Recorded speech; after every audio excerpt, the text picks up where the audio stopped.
Gustavor, Jose Anfroy, Jared Anthony Higgins. What, you don't recognize them? Okay, what if I say Lil Peep, XXXTENTACION, and Juice WRLD? Now you know what I'm talking about. These three guys left this world at the same age as legends because their music spoke for an entire generation. But how could such promising artists be gone so young? The 27 Club was tragic enough. Now we're losing them before 22. There's a line you recently said too that impacted a lot of people. We're not gonna make it to 21. Yeah.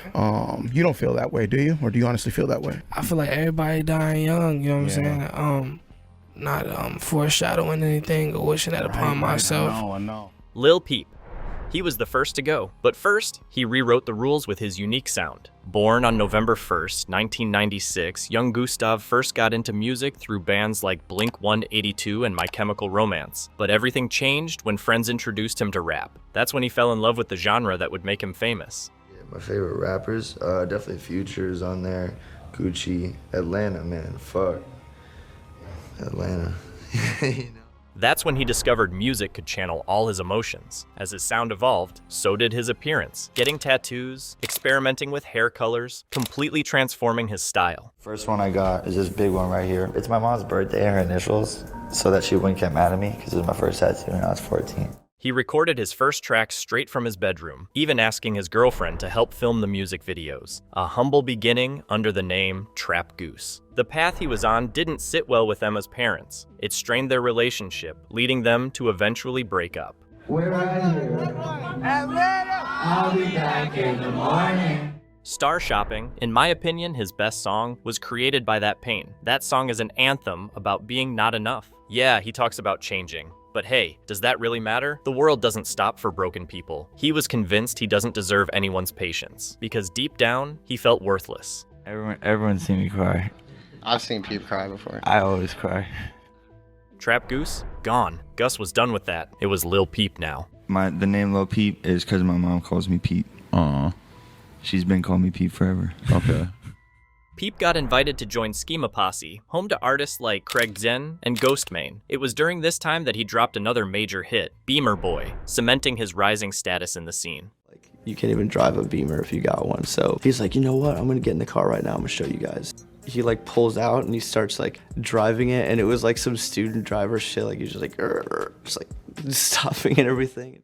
To Ghostmane, it seemed Peep was convinced his stardom was inevitable. This unshakable confidence led him to bold choices, none more visible than the crybaby inked across his face. I found myself complaining a lot, being very ungrateful for the things that I have in my life. So I got the crybaby tattoo on my face to remind me I have a really good, and there's a lot of people on earth who would, love to be in the position I'm in. So it just keeps me really grateful. An iconic tattoo that showed just how happy Peep was to finally level up as an artist. Soon after that face tat, the crew split. That's when Peep met Lil Tracy, an artist he deeply admired. Their connection was so instant that within just 24 hours of meeting, they created White Tea. Once part of Goth Boy Clique, Lil Tracy's crew, Peep dropped his most iconic work, trading some of that early sadness for harder lyrics about illegal substances and his desire to escape this world. By then, they'd all moved into a shared loft in Los Angeles, the perfect setup to focus on music. Well, at least that was the idea. So far, this was Peep's professional peak. With prolific output, successful shows, and key networking, it also accelerated his decline. The combination of his addictive tendencies with newfound fame and money created a dangerous cycle of endless parties and escalating substance abuse. Everyone saw Peep was killing himself, but since his music still sold, no one stopped him. One of his most famous lines was, "I'm a productive junkie." The people around him knew that, and that's why they never bothered to pull him out of that hell. To them, a productive junkie was more valuable than a healthy friend.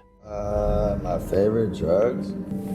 Xanax, Percocet, lean, ecstasy, Molly, pretty much everything. His manager, attempting to extract him from the chaos and secure exclusive representation, suggested relocating to London. At first it worked. Peep dove into modeling, a seemingly healthier scene that distanced him from toxic influences, all while his team plotted the Come Over When You're Sober tour, promoting his first studio album packed with hits like Ben's Truck, Save That Shit, Awful Things, and The Bright Side. He insisted on bringing his friends on tour. While this showed Peep's loyalty, it also proved his self-destructive cycle had no end. Or maybe it did have an end after all. The worst possible one, death. A popular YouTube star and emerging rapper Lil Peep died last night right before he was set to perform in Tucson. Only 2 shows remained, but tragedy cut the tour short. On November 15, 2017, Peep was seen on the tour bus he shared with friends and crew, seemingly asleep, or so they thought. But as hours passed and he remained motionless, they tried to wake him, only to discover he wasn't breathing. Frantic calls for help were made, but it was already too late. The pills that killed him weren't what he thought. No one told him the Xanax was spiked with fentanyl. Peep had no idea. The person who supplied him never warned him the pills were laced.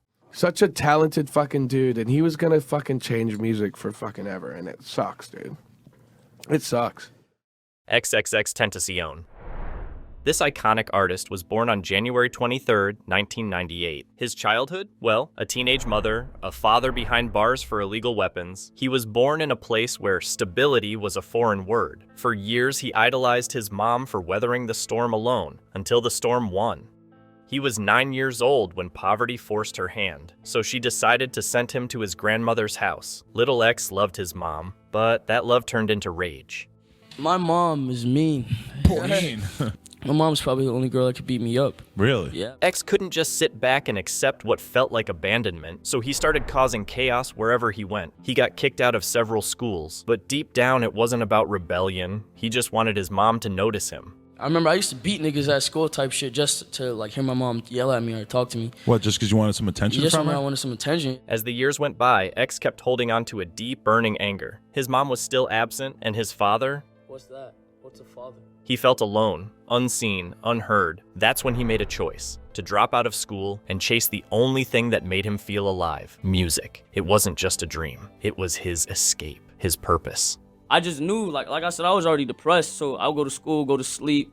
It wasn't mentally doing anything for me. Like anything that took away the freedom of my mental or took away that made my thoughts conform, I found irrelevant, and I felt like it would not benefit me at all, nor has it. He drew inspiration from all kinds of music. He listened to everything, from rock bands to old school rap. That's actually how he started rapping, by studying the legends. Because to him, the best way to learn was to learn from the greats. When you learn how the old heads used to do it, you only work from there. That's what niggas need to realize. Niggas trying to rap like Keith, niggas trying to rap like Uzi. You can't start from there if you didn't start from that boom bap shit, because literally every rapper does. So you think it's better to learn how to rap technical or old school or whatever, and then be able to find your flow. I wrote this song called News/Flock. It was my absolute first song, absolute probably best song as far as storytelling. My bitch is like Rihanna. Better yet, Beyonce had to take the top off. Gunshots, I pop off. After years of dropping tracks that would later become classics in his catalog, X finally released Look at Me. In December 2015, originally dropped on SoundCloud by Rojas, one of the producers, this song didn't blow up right away. It was a sleeper hit, a track that quietly existed until it suddenly went viral. By January 2017, it was everywhere, and the world finally started paying attention to him. Funny thing is, while Look at Me was blowing up everywhere, X was in jail. The whole world was chanting his lyrics, and he had no idea how big the wave was getting. Later, he'd admit that the hype that built up while he was locked up, it only made his comeback even louder. X was smart. He knew he had to ride the momentum, so he started doing interviews, and he didn't hold anything back. XXXTENTACION. So what do you want me to call you? X or Young Dagger Dick. You want me to call you Young Dagger Dick? Young Dagger Dick. As the months went by, some people doubted whether he could top Look at Me, but his fans, they never doubted him. They knew he was more than just Look at Me, and they were right. When X dropped his debut album 17, it shocked everyone. Raw, honest, deeply personal. Every track was a reflection of the pain he carried inside and proof that he was here to stay. Established artists in the music industry started to back him. Kendrick Lamar, for example, publicly co-signed X's music. He tweeted, "Listen to this album if you feel anything. Raw thoughts." Then he said he listened to it 5 times in a row. It's hilarious to imagine how much fun X would have had watching the Drake versus Kendrick beef unfold. Honestly, it's pretty obvious whose side he would have picked. But not everything was smooth for X. By the end of that same year, now with a different look, he ran into legal trouble again and found himself back behind bars. This would be the last time. X was tired of that life. With his hair now dyed blue, he was ready to start over. He began dedicating more time to helping others, focusing on personal growth and his music. On March 16, 2018, he dropped his second studio album, ? The album featured hits like Moonlight and Sad, whose music video portrayed a funeral, just months before his real one. XXXTENTACION is dead following a shooting in Florida. The rapper XXXTENTACION has been shot, apparently targeted while shopping for a motorcycle. Up-and-coming rapper is shot dead. 20-year-old XXXTENTACION killed in an apparent robbery. This happened on June 18, 2018. Despite his constant paranoia, X decided to go buy a motorcycle, carrying thousands of dollars in cash. Security cameras captured the suspects watching him closely. As he left the dealership, they ambushed him. They demanded he step out of the car and hand over the money. X refused, and then it happened. The men responsible, Dedrick Williams, Michael Boatwright, and Trayvon Newsom, were later sentenced to life in prison without the possibility of parole. Oh my God. He was like a beam of light and just tried to do everything for other people. That was like the most selfless kid I've ever met in my life. Juice WRLD. Born on December 2nd, 1998, Jared's first connection with music came through the piano, which he started playing at just 3 years old. Around that same time, his parents separated, and it was his brother and his mom who would step up to raise him. She's like been my biggest supporter and cheerleader since birth. I love her to death for that. I mean, I'm trying to give her the world. That's part of the reason why I'm doing this shit. His mother loved him deeply, but she was very strict. She wouldn't allow him to listen to rap. Because of that, Juwrld explored all kinds of other genres. He grew up listening to everything from the Beatles and Black Sabbath to Fall Out Boy and Skrillex. It's a blessing that I was, as a kid, I was looking through all the genres and listening to all the shit I was listening to. Rap would eventually enter his life thanks to his cousin. It was at his cousin's house that Jared discovered this new world. He loved the songs so much he would memorize them word for word. And whenever he forgot a line, he would just start freestyling. That's how his incredible gift for improvisation was born. Run up on me, watching dreads fly, and I promise you, I'm the damn nigga.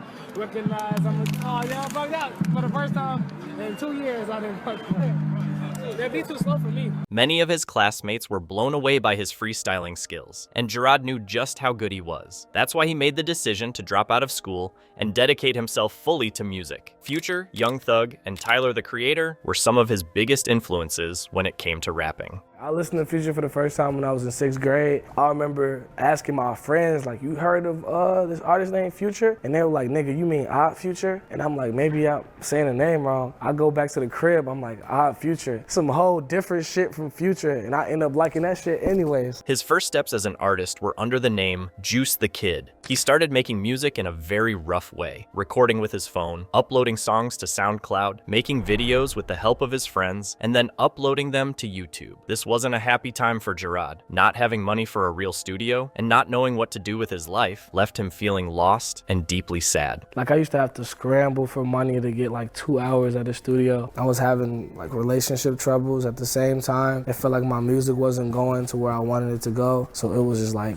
what the fuck do I do? I'd be sitting in my room just going crazy over this shit. And I didn't want to work no regular job or none of that shit. So I was literally just walking around and living my life in confusion. Feeling lost in life was one of the reasons he started taking pills. He just wanted to numb the pain, to quiet the stress that followed him every single day. But music was always there. He kept going, kept working toward his dreams, always dropping new songs, until one day he felt the need to change his name, to mark the start of a new era. He kept Juice, but dropped the rest. From that point on, he would go by Juice WRLD. It was for 3 rappers actually. Tupac, Soulja Boy had an old tape called the Juice Mixtape, and then the MC Juice. He loved the movie from 1992, and also the mixtape with cover art inspired by it. As a teenager, he even rocked that iconic haircut. As for MC Juice, he's known for having beaten Eminem in a rap battle, one of Juwrld's biggest idols. In June of 2017, he released his EP titled 999. 999, I think in the last book of the Bible would say that 6 666 is the mark of the beast, right? 999 represents taking whatever hell, whatever bad situation, whatever struggle you're going through and turning it into something positive and using it to push yourself forward. That EP included what would become his biggest hit, Lucid Dreams. It didn't go viral right away, but Juice was already starting to get support from artists he'd grown up listening to, like Waka Flocka, Lil Bibby, and G Herbo. That kind of recognition filled him with motivation to keep going. I was finna quit this shit. Like, I wasn't finna quit this shit, but I was finna stop taking this seriously. It was gonna be like a hobby instead of a passion, you know? In December of that same year, Juice made a decision that would change his life. He dropped a 3-track mixtape called Nothing Is Different. You might wonder, why was this mixtape such a turning point? Well, one of those 3 songs was All Girls Are the Same. I'm like, I'm finna make a biased ass statement. Like, you know what I'm saying? Because obviously all girls aren't the same. Like, but I get that a lot. People in my DMs, all girls aren't the same. I'm different, and you know what I'm saying? But like, man, fuck all that shit. All girls are the same, bro. That track caught the attention of none other than Lil Bibby, one of the founders of Grade A Productions. Juice ended up signing with the label, and suddenly, his career was starting to take off. But Lil Bibby wasn't the only one who noticed him. Lyrical Lemonade's Cole Bennett was blown away by Juice's voice. He offered to direct the video for All Girls Are the Same, and that video turned out to be a massive success, bringing Juice even more into the spotlight. But that wouldn't be the only video they'd work on together. Less than 3 months later, they dropped the video for Lucid Dreams, and this time, the song went viral. Things were going so well that Juice WRLD decided to drop his debut album, Goodbye and Good Riddance, just 13 days after the video release. The album featured Lucid Dreams, All Girls Are the Same, and Lean With Me, all tracks that would go on to become fan favorites. All this success led him to go on an international tour, performing in places as far as Japan. Just imagine how he must have felt. All his dreams were finally coming true. On his second album, he had a song with one of his idols, Young Thug, and just a few months later, he dropped a 16-track mixtape with Future. Everything was going spectacularly, but something happened. Death happened. On December 8, 2019, Juice WRLD suffered a convulsion and a seizure. He was rushed from the airport to the hospital, where he passed away at just 21 years old. It's heartbreaking to think that he once dedicated a song to Lil Peep and X, talking about how sad it was to see legends go too young, not knowing he'd soon become one of them. I would tell myself to stay as far away from drugs as possible. Make sure to stay grounded with your family and just don't give up.